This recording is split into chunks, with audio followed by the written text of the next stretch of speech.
NIO Stock recently reported their earnings and the stock is now almost under $3 per share, dropping 11% on the day that I'm recording this video. And things have really just gone from bad to worse in the stock, from almost hitting a high of $14 per share, now to hitting almost $3 per share just a few months later. Now the big question is, I'm sure you guys are going to be asking and wondering, is NIO Stock currently a buy? So what I want to do today in this video is go over their recent earnings, figure out what's going on with the company, and then kind of answer the question to see if the stock is truly undervalued right now, or if there could be more downside coming. So make sure you stick around to the end of the video because that's when we're going to be discussing my thoughts on the stock and whether I think it's a buy right now. And guys, today is game 1 for the Raptors. When I release this video, it's going to be probably a few days later, maybe even a few weeks later. It really depends on when I get a chance to release it. But either way, good luck to my team. It's the first time the Raptors have ever made it this far ever in the history of the NBA playoffs. So support the underdogs, support Toronto, but either way, let's get into the stock video. So the first thing I want to show you here is that deliveries for the ES8 reached 3,989 in the first quarter of 2019, compared with 7,980 vehicles delivered in the fourth quarter of 2018.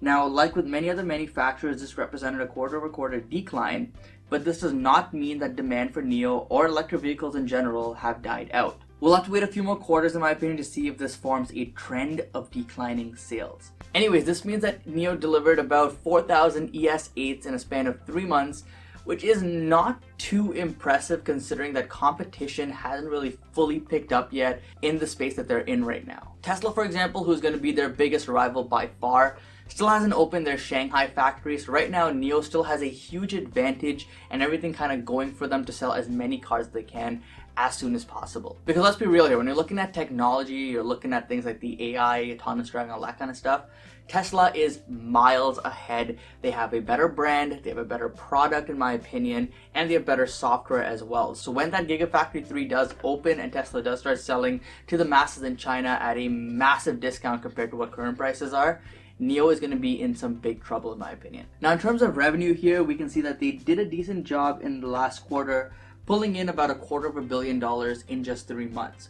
It's not too bad considering their size, but definitely bad considering their market cap size. We'll touch more on that later when I give you my thoughts on the stock.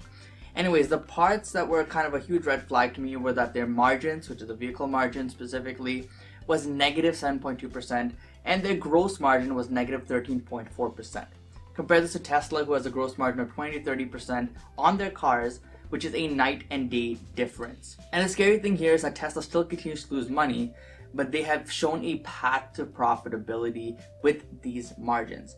NIO, on the other hand, does not have that luxury, which is why it's a big red flag for me as a NIO shareholder. Now, if you didn't already know, I currently hold around 100 shares of NIO.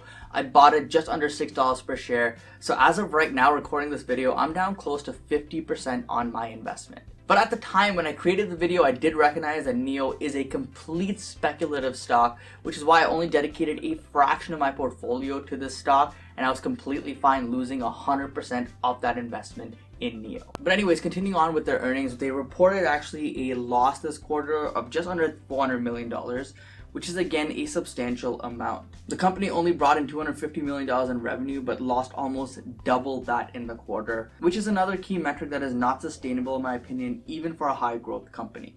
Many investors accept losses in growth stocks as they see the vision in 5-10 years from now, but with NIO, the company may not even be around for 5 to 10 years from now. On top of this, their cash reserves are also slowly depleting. They currently sit around $1.1 billion in cash, but if they continue at this burn rate, like I've said previously, they may not make it to the end of 2019.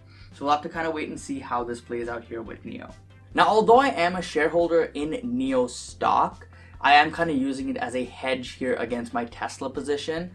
I do kind of want NIO to fail in the sense that it's going to teach me and a lot of other investors a pretty big lesson here, or rather a few big lessons here when it comes to investments. It's been a very long time since a very popular stock, a very popular company has actually gone all the way to the bankruptcy stage.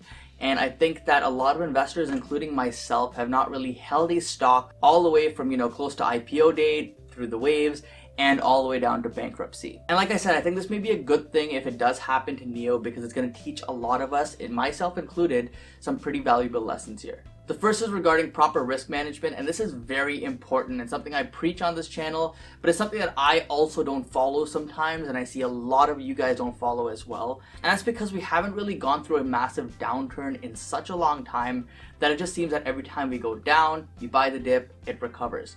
With NIO, it might not be the case, and I'm kind of hoping it's not the case here, because it's going to teach us that you should only put money into these massively speculative stocks that you're absolutely willing to lose.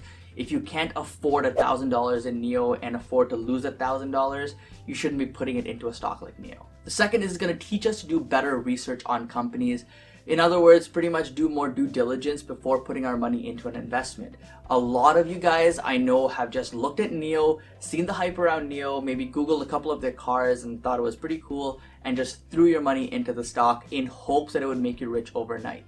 That's not how investing works, that's how gambling works. And a big reason as to why I purchased that position in NIO was to be on this roller coaster ride with you guys. And although I have done some research myself on the company, the financials of the company, I absolutely do not think this is a good long-term investment. But unfortunately, a lot of you guys don't see this the same way that I do, and you actually see this as a potential massive company in the future.